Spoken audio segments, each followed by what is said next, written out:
ఆంధ్రప్రదేశ్ ముఖ్యమంత్రి చంద్రబాబు నాయుడు అమెరికా వెళ్లారు. ఐటీ, వ్యవసాయం, ఫిన్టెక్ రంగాల్లో పెట్టుబడుల ఆకర్షణే లక్షణంగా పర్యటన సాగనుంది. పలు రాష్ట్రాలతో అగ్రిమెంట్లు చేసుకోవడంతో పాటు Apple, Cisco, Google, Oracle, Tesla వంటి దిగ్గజ కంపెనీల సీఈఓలతో చంద్రబాబు సమావేశం కానున్నారు. పెట్టుబడులకు ఏపీలో ఉన్న అనుకూలతలు, కల్పించనున్న సౌకర్యాలను వివరించనున్నారు. ఇక ఈ నెల 9న వరల్డ్ ఎకనామిక్ ఫోరం కార్యాలయంలో 4th ఇండస్ట్రియల్ రెవల్యూషన్ అంశంపై ప్రసంగించనున్నారు. అదేవిధంగా ప్రవాసాంధ్రులతో 3 సార్లు భేటీ కానున్నారు.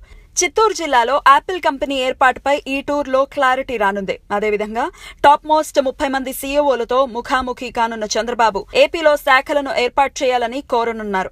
అలాగే కర్నూలు జిల్లాలో స్పీడ్ ఉత్పత్తి యూనిట్ ఏర్పాటుపై అయోవా యూనివర్సిటీతో ఒప్పందం చేసుకోనున్నారు. మొదటి రోజు గ్లోబల్ కల్టిమేట్ లీడర్ అంశంపై కాలిఫోర్నియా రాష్ట్రంతో ఏపీ ప్రభుత్వం ఎంఓయూ చేసుకోనుంది. ఆ తర్వాత ఆమ్వే సంస్థ ప్రతినిధులతో బాబు భేటీ కానున్నారు. అనంతరం వరిన్ మెడికల్ సంస్థను పరిశీలించనున్నారు. మొదటి రోజు చివరిగా ఒరాకిల్ సీఈఓతో సమావేశం కానున్నారు.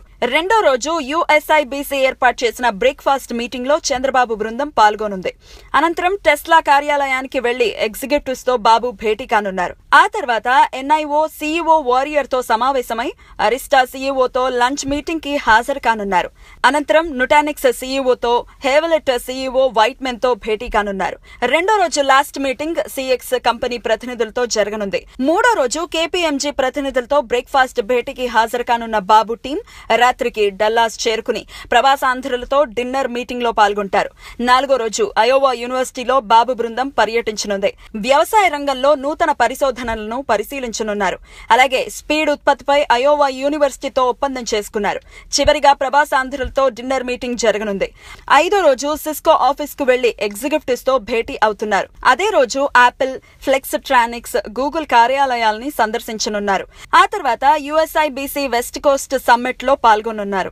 ఐదో రోజు చివరిగా జాన్ చాంబర్స్ అండ్ సీఈఓలతో డిన్నర్ మీటింగ్ లో పాల్గొనున్నారు. ఆ రోజు స్టాన్ఫోర్డ్ యూనివర్సిటీ ప్రతినిధులతో సమావేశం కానున్నారు. ఆ తర్వాత Gen Z and Johnson co executives తో భేటీ అవుతారు.